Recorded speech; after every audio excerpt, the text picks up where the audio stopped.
الرجیم بسم اللہ الرحمن الرحیم الحمد للہ رب العالمین والصلاة والسلام علی سید الانبیاء والمرسلین اما بعد فاعوذ باللہ من الشیطان الرجیم بسم اللہ الرحمن الرحیم قلنا یا نار کونی بردا وسلاما علی ابراہیم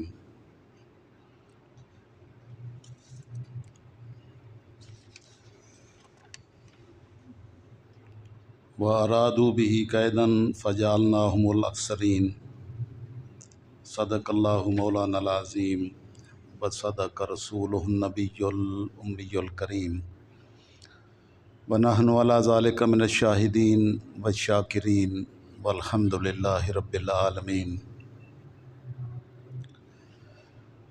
معزز حاضرین و ناظرین و سامعین، اللہ رب العزت کا بے حد و بے حساب لطف و کرم اور فضل و احسان ہے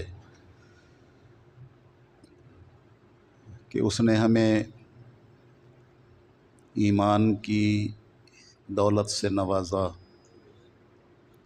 اور سید الانبیاء والمرسلین صلی اللہ تعالی وسلم کی امت سے پیدا فرمایا۔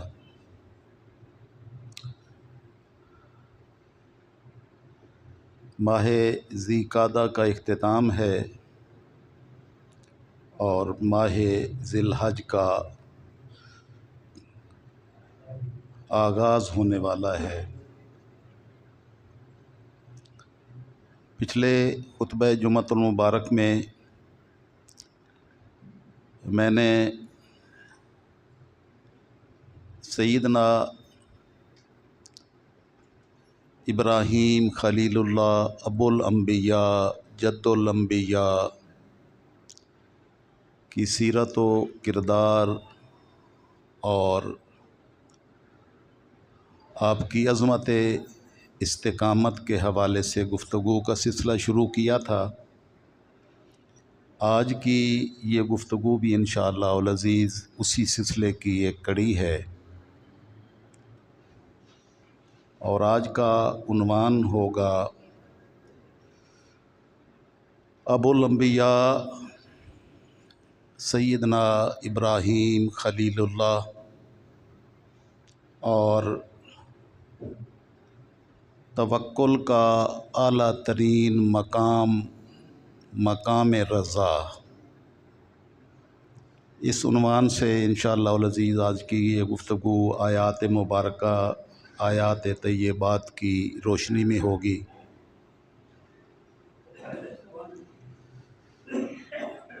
سورہ بقرہ کی آیہ مبارکہ میں نے پچھلے خطبہ جمعۃ المبارک میں 124 اور 258 آیات پر روشنی ڈالی تھی۔ اللہ رب العزت نے اپنے محبوب صلی اللہ تعالی وسلم کو حکم فرمایا کہ میرے محبوب ذرا وہ منظر یاد کریں جب ابراہیم خلیل اللہ کو ان کے رب نے مختلف آزمائشوں سے گزارا اور انہوں نے ان تمام آزمائشوں میں اپنے آپ کو ثابت قدم ثابت کیا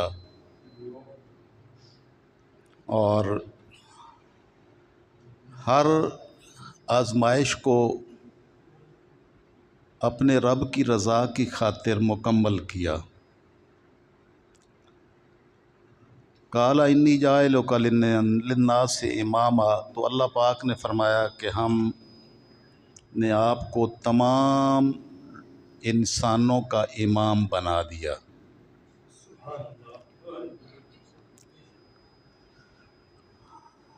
صرف مسلمانوں کا امام نہیں بنایا،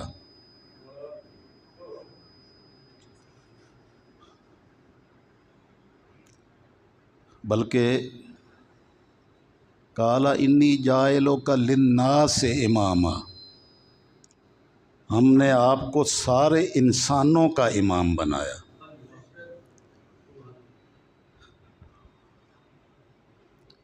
نبی کی ذات صرف مسلمانوں کے لیے نہیں ہوتی، تمام انسانوں کے لیے ہوتی ہے۔ اس لیے ہر مومن کو یہ بات ہمیشہ یاد رکھنی چاہیے کہ تمام انبیاء کرام کی تعلیمات صرف مومنین کے لیے نہیں ہوتی، بلکہ ان کی ذات تمام انسانوں کے لیے ہوتی ہے۔ ہم پہلے انسان ہیں، اس کے بعد مسلمان ہیں۔ اس لیے جس میں انسانیت نہیں آتی اس میں مسلمانیت بھی نہیں آتی۔ مسلمانیت صرف انہی کو نصیب ہوتی ہے جن کو انسانیت آتی ہو۔ اس لیے سید الانبیاء والمرسلین صلی اللہ تعالی وسلم کے لیے فرمایا وَمَا أَرْسَلْنَاكَ إِلَّا رَحْمَةً لِّلْعَالَمِينَ، اے محبوب صلی اللہ تعالی وسلم، ہم نے آپ کو تمام عالمین کے لیے رحمت بنا کر بھیجا۔ تو آپ جن و انس کے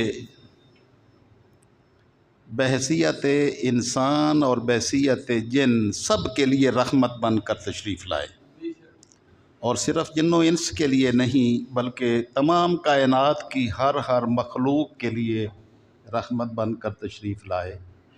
تو یہ بات ذہن نشین کریں کہ اللہ رب العزت نے جو امامت کا تاج سیدنا ابراہیم خلیل اللہ کے سر پر سجایا،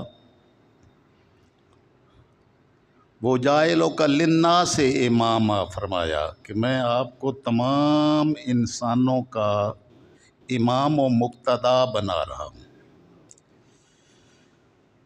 اب جس بندے کے ذہن میں پوری انسانیت کا درد ہوتا ہے، اللہ ایسے ہی لوگوں کو قیادت کے لیے چنتا ہے کہ ان میں صلاحیت ہے کہ وہ انسانیت کے مقتدا بنے، لوگوں کے مقتدا بنے، لوگ ان کے پیچھے چلیں۔ اور جن کا دائرہ محدود ہوتا ہے وہ غیر محدود لوگوں کی قیادت اور مقتدا ان کے نہیں بن سکتے۔ اس لیے سید الانبیاء والمرسلین صلی اللہ تعالی وسلم اور ابراہیم خلیل اللہ اور تمام انبیاء کرام جو مقتدا ہوئے، جن کی اقتداء کی جاتی ہے، تو مالک الملک نے ان کو تمام انسانوں کے لیے مبعوث فرمایا۔ آیت نمبر 258 میں نے آپ کو یہ بات سمجھائی تھی کہ اللہ رب العزت نے تنہا ایک ابراہیم خلیل کو تمام انسانوں کو راہ ہدایت دکھانے کے لیے مبعوث فرمایا، تو آپ نے تن من دھن سب کچھ اس مقصد کے لیے قربان کر دیا۔ نبی کی ذات اپنے رب کے حکم کی تعمیل میں ہر قسم کی مشکل، ہر قسم کی آزمائش، ہر قسم کی تکلیف سہنے کے لیے تیار ہوتی ہے، اور نبی کے ماننے والے بھی ہر قسم کی تکلیف کو برداشت کرنے کے لیے تیار ہوتے ہیں۔ ہم اگرچہ کسی آزمائش کے قابل نہیں ہیں، لیکن اللہ نے یہ ضابطہ بنایا ہوا ہے کہ آزمائشوں کے ادوار سے گزار کر کندن بنایا جاتا ہے، اور یہ آزمایا جاتا ہے کہ کون واقعتاً اللہ کو ماننے والا ہے اور کون صرف زبان سے ماننے والا ہے۔ تو ابراہیم خلیل اللہ نے اپنے وقت کے بادشاہ نمرود کو وہی پیغام الہی، اللہ کا پیغام پہنچایا جو مالک الملک نے آپ کو عطا فرمایا تھا۔ نمرود کی بادشاہت اور سلطنت مشرق و مغرب میں تھی۔ یہ وہ کافر بادشاہ ہے جس کی ریاست بہت وسیع تھی۔ تو وہ لوگوں کو کھانا فراہم کرتا، غلہ فراہم کرتا، کات سالی کی صورت میں ساری دنیا، ساری مخلوق اس کی طرف متوجہ ہوتی۔ ابراہیم خلیل اللہ بھی غلہ لینے کے لیے بادشاہ کے دربار میں گئے۔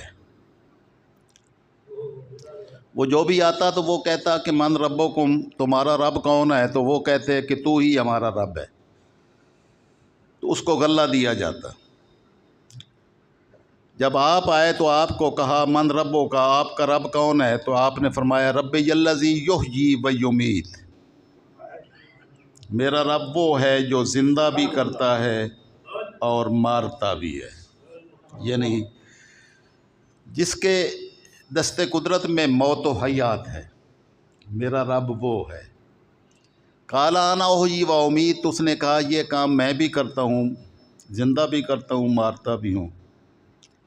قال فإن اللہ یأتی بالشمس من المشرق فأت بها من المغرب، اس نے دو قیدیوں کو بلوا کے ایک کو قتل کرنے کا حکم دے دیا، ایک کو آزاد کرنے کا حکم دے دیا۔ کہنے لگا کہ دیکھیں یہ میں نے اس کو زندہ کر دیا ہے، اس کو میں نے مار دیا۔ تو آپ نے فرمایا کہ یہ تو اس حقیقت کو سمجھنے سے قاصر ہے کہ زندگی اور موت کسے کہتے ہیں۔ تو اس کو فرمایا کہ تو بس تم صرف ایک حرکت تبدیل کر دو، میرا رب وہ ہے جو مشرق سے سورج کو طلوع کرتا ہے، فات بہا من المغرب، تو مغرب سے اس کو طلوع کر کے دکھا دے، فات بہا من المغرب۔ فبہت الذی کفر، کافر مبہوت ہو گیا، یعنی کوئی جواب بن پا نہیں رہا تھا۔ اس نے آپ کو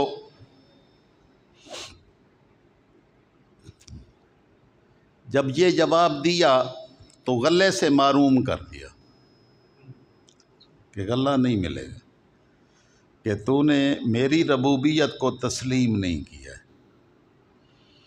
تو آپ نے فرمایا کہ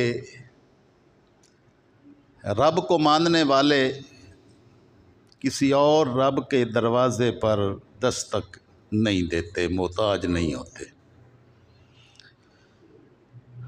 آپ واپس ہو گئے، راستے میں واپس جا رہے تھے تو خیال آیا اپنے گھر والوں کا کہ گھر والوں کو کیا جواب دیں گے جب کوئی شے نہیں ہوگی۔ تو ایک ریت کے ٹیلے کے پاس سے گزرے تو آپ نے وہ اپنی بوریوں میں ریت بھر لی اور اپنی سواریوں پر لاد کر لے گئے، تاکہ وہ گھر والے دیکھیں تو یہ نہ سمجھیں کہ محروم کر دیا گیا، کوئی شے نہیں لائے۔ آپ جا کے وہ سامان اتارا اور آپ آرام فرما ہو گئے۔ تو گھر والوں نے بڑا خوبصورت کھانا تیار کر کے آپ کو جگایا اور آپ کے سامنے رکھا۔ اتنا اعلیٰ ترین کھانا دیکھ کے آپ نے فرمایا کہ یہ کھانا کہاں سے آیا؟ تو انہوں نے عرض کی کہ آپ ہی تو جو سامان لائے تھے وہی تو یہ سامان ہے۔